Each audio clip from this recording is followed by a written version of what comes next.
Maintenant, les grands meetings vont continuer, comme vous l'avez continué, vous l'avez vu, mais dans les grands meetings, nous n'avons pas le temps de se discuter. C'est quelques heures.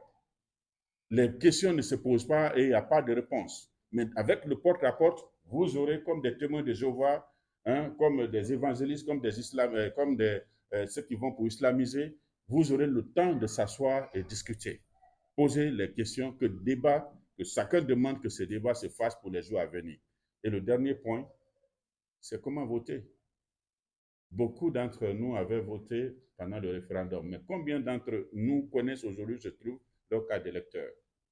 Même moi qui suis assis, il faut que je pars à la maison chercher où j'ai déposé.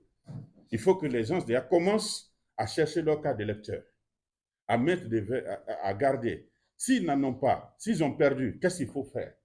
Nous en avons 13 jours. Il faut aller maintenant vers la recherche de solutions. Il y a certains qui n'avaient pas retiré leur carte d'électeur pendant le référendum. Certains chefs de quartier, les cartes d'électeurs, ils sont encore accumulés. Il faut qu'ils partent les chercher dès maintenant pour prendre la décision. Quelles sont les décisions à prendre? Est-ce qu'il y aura des procurations? Il n'y aura pas de procurations? Ce sont des questions opérationnelles que pendant les 13 jours, il faut commencer à résoudre. Et les questions sont déjà pratiques. Pendant que nous sommes là, il est important que toutes ces questions soient résolues. Et quand la direction générale des élections va nous donner les bulletins de vote, il faut aussi aller les expliquer comment voter et et pour qui voter. Et ça, c'est le porte-à-porte qui pourra nous permettre de faire ce travail. C'est pour ça, au moment, en tant qu'organe, en tant que mouvement de soutien au président, donc qui sont des mouvements qui sont des organisations d'appui à la génération pour la modernité et le développement, qui est le nouveau bébé de notre famille.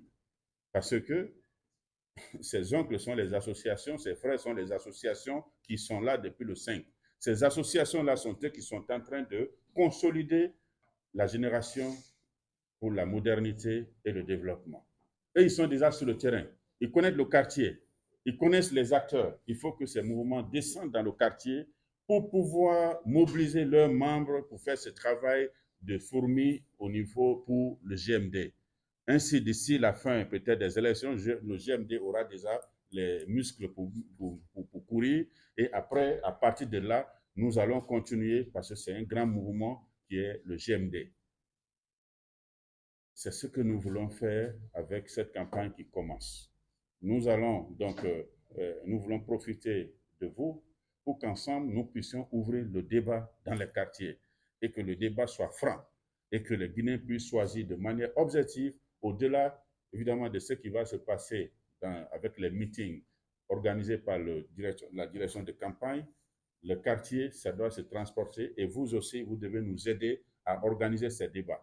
Et ces débats devaient être organisés même dans les universités, partout où vous pensez que c'est nécessaire pour que vraiment nous puissions terminer cette transition en beauté pendant les 4 ans. Et quand nous terminons en beauté, on aura 7 ans sans politique.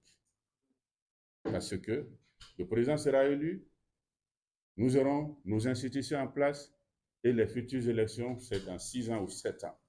Pendant ce temps, nous allons encore nous retrouver pour dire comment nous allons occuper seulement la jeunesse, parce que la politique sera encore le dernier. Actuellement, c'est la priorité du moment, mais dans 2-3 mois, ça ne sera plus la priorité du moment.